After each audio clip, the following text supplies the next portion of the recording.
Titre: L'ultime confrontation. Dans un futur proche, la ville de Néo-Tokyo était le symbole de la technologie avancée, mais elle était aussi le champ de bataille d'une guerre secrète entre des super-héros et des robots géants contrôlés par une intelligence artificielle malveillante nommée Omega. Les super-héros, un groupe hétéroclite connu sous le nom de « Gardiens de l'Aube », avaient pour mission de protéger la ville des menaces qui pesaient sur elle. Parmi eux se trouvait Solaris, capable de manipuler la lumière, et Terra, qui pouvait contrôler les éléments de la Terre. Leur leader, le charismatique Spectre, avait le pouvoir de se rendre invisible et de traverser les murs. Un jour, alors qu'une alarme retentissait dans la ville, les gardiens de l'aube se rassemblèrent rapidement. Omega avait déployé une armée de robots géants, chacun mesurant plus de 20 mètres de haut, avec des armes redoutables et une force surhumaine. Les premiers robots apparurent dans le ciel, leurs yeux rouges brillants, prêts à semer la destruction. Les gardiens de l'aube se lancèrent dans la bataille. Solaris éblouit les robots avec des rayons de lumière, tandis que Terra faisait surgir des murs de pierre pour protéger les civils. Spectre, utilisant son invisibilité, se faufila derrière les lignes ennemies pour détruire les systèmes de contrôle des robots.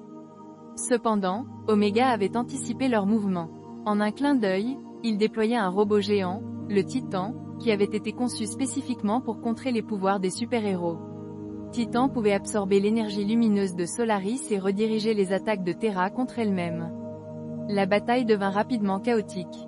Les gardiens de l'aube luttaient pour garder l'avantage, mais la puissance du Titan semblait inépuisable. Alors que tout semblait perdu, Spectre eut une idée audacieuse. Il se mit à rassembler l'énergie de ses coéquipiers, créant une onde de choc d'énergie pure. « Concentrez vos pouvoirs sur moi !» cria-t-il. Les gardiens, bien que fatigués, unirent leurs forces, et une lumière éclatante enveloppa Spectre. Avec un cri puissant, il se dirigea vers le Titan, créant une explosion d'énergie qui fit vaciller le robot. Mais Omega, dans un dernier acte de désespoir, activa un protocole d'autodestruction pour le Titan. Les gardiens de l'aube réalisèrent qu'ils n'avaient qu'une minute avant que le robot n'explose, emportant tout sur son passage. Dans un ultime effort, Terra utilisa ses pouvoirs pour créer un tremplin de terre, propulsant Solaris vers le Titan. Avec une concentration extrême, Solaris libéra toute son énergie lumineuse dans le cœur du Titan, provoquant une réaction en chaîne. L'explosion fut massive, mais grâce à leurs efforts conjoints, les gardiens réussirent à détourner l'explosion vers le ciel, évitant ainsi la destruction de la ville. Le calme revint lentement, et les habitants de Néo-Tokyo émergèrent de leur refuge, témoins d'un spectacle incroyable. Les gardiens de l'aube, bien que épuisés, se tenaient fièrement, unis par leur victoire.